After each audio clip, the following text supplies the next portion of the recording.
Shalom saudaraku, berjumpa lagi bersama dengan saya, Gembala Jemaat Gereja Isa Al-Masih Lawang, Like Generation, dalam program Sapa Jemaat di Rumah. Tetap semangat, tetap berpengharapan, dan harus selalu yakin menjadi pemenang-pemenang di dalam Tuhan kita, Yesus Kristus.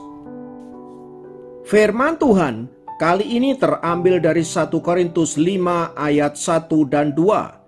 1 Korintus 5 ayat 1 dan 2 berkata, "Memang orang mendengar bahwa ada percabulan di antara kamu, dan percabulan yang begitu rupa, seperti yang tidak terdapat sekalipun di antara bangsa-bangsa yang tidak mengenal Allah, yaitu bahwa ada orang yang hidup dengan istri ayahnya.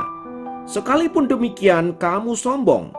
Tidakkah lebih patut kamu berduka cita dan menjauhkan orang yang melakukan hal itu dari tengah-tengah kamu?"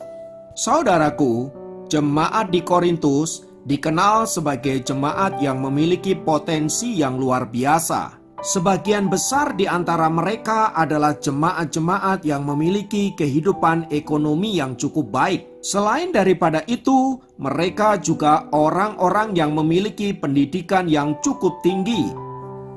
Dan dapat dikatakan mereka adalah orang-orang yang memiliki kecerdasan intelektual. Bukan hanya itu, jemaat di Korintus juga dianugerahi dengan karunia-karunia rohani yang begitu melimpah. Dengan kelebihan-kelebihan yang demikian, seharusnya jemaat Korintus menjadi jemaat yang luar biasa, baik dalam perkembangan secara kuantitas maupun kualitas. Namun Alkitab justru mencatat hal yang sebaliknya. Kemampuan yang hebat tidak berbanding lurus dengan dampak yang dihasilkannya.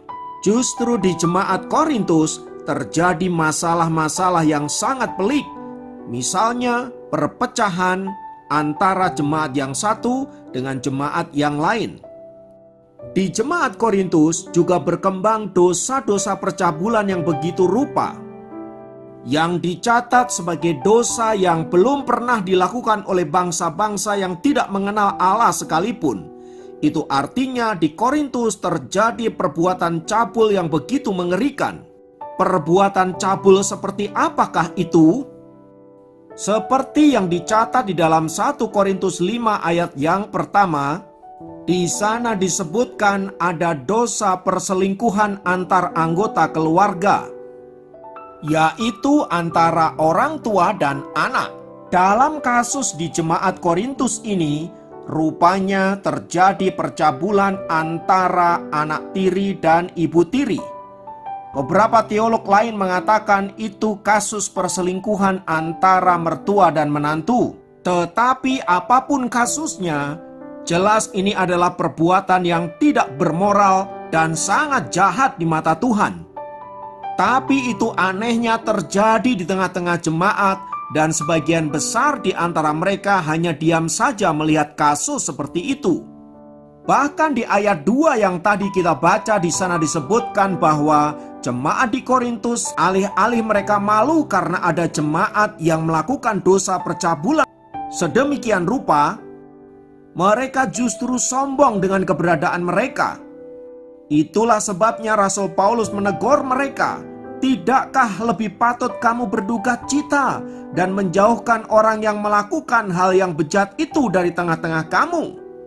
Demikian teguran Paulus kepada jemaat di Korintus. Menjadi pertanyaan adalah, mengapa jemaat yang memiliki potensi yang begitu rupa justru terjerembab di dalam dosa-dosa yang mengerikan seperti itu?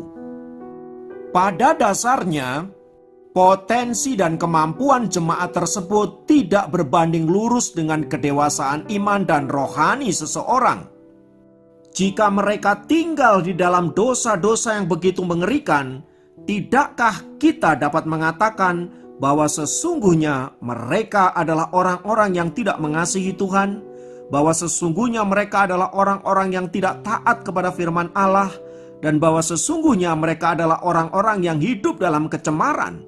Kalaupun toh mereka melayani Tuhan, itu sama sekali tidak dapat dijadikan ukuran bahwa orang itu memiliki kerohanian dan kedewasaan iman di dalam Tuhan.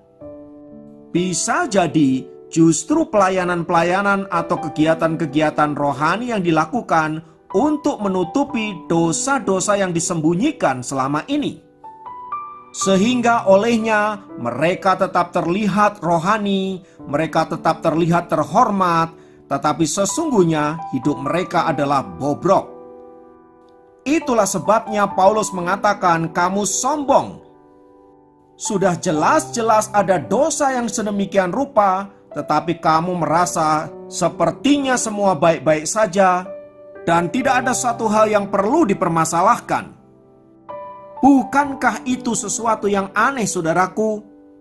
Bila seseorang mengatakan bahwa dia adalah seorang yang rohani, tetapi melakukan dosa-dosa yang sedemikian mengerikannya, tetapi itulah faktanya jemaat di Korintus. Tetapi saudaraku, bila kita jujur, bukankah apa yang terjadi di tengah-tengah jemaat Korintus itu juga seringkali kita alami dalam kehidupan kita sehari-hari?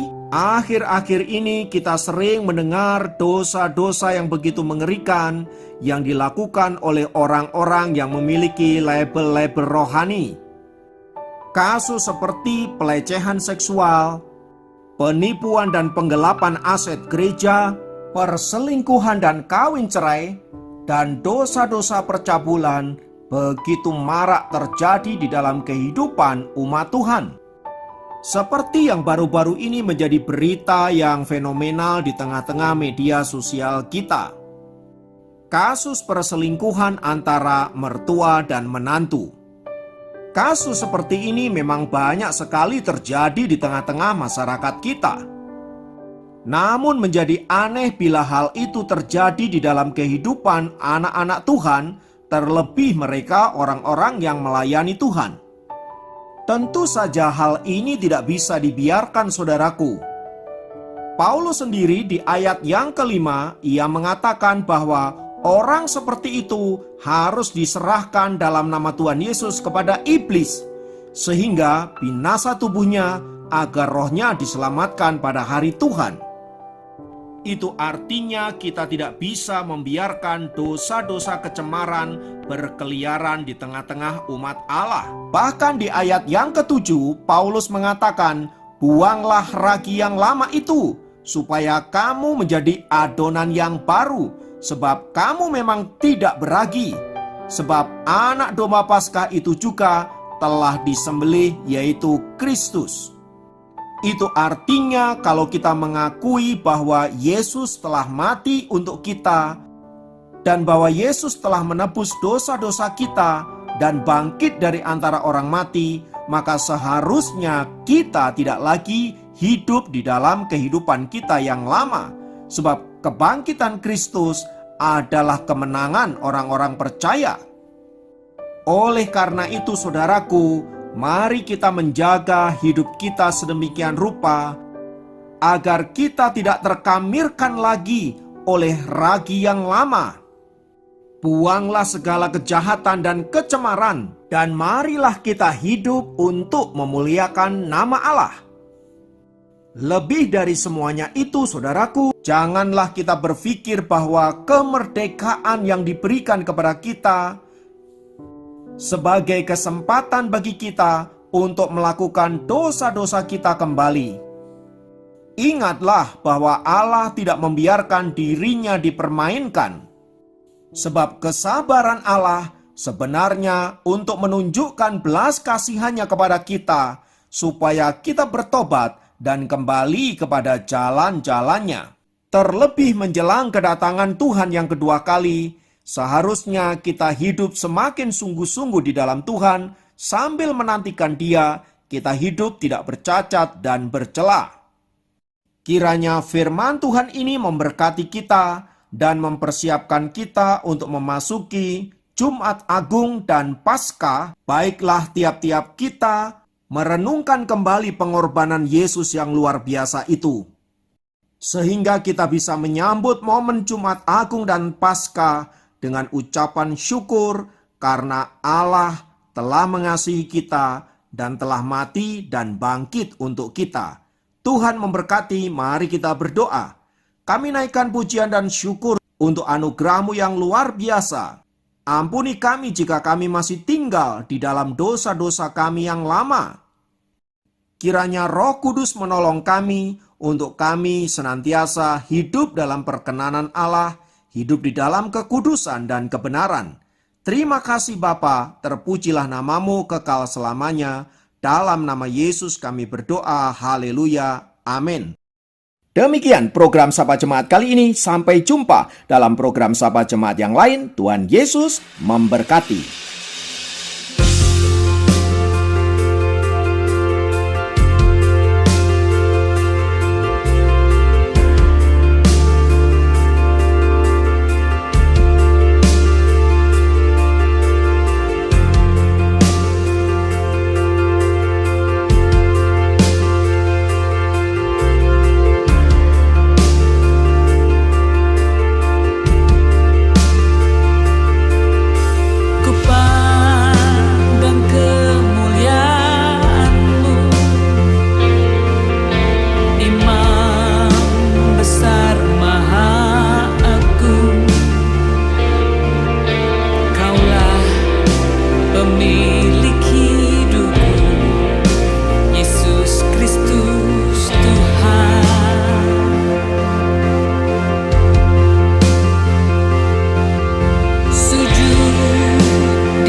Tiada satu pun yang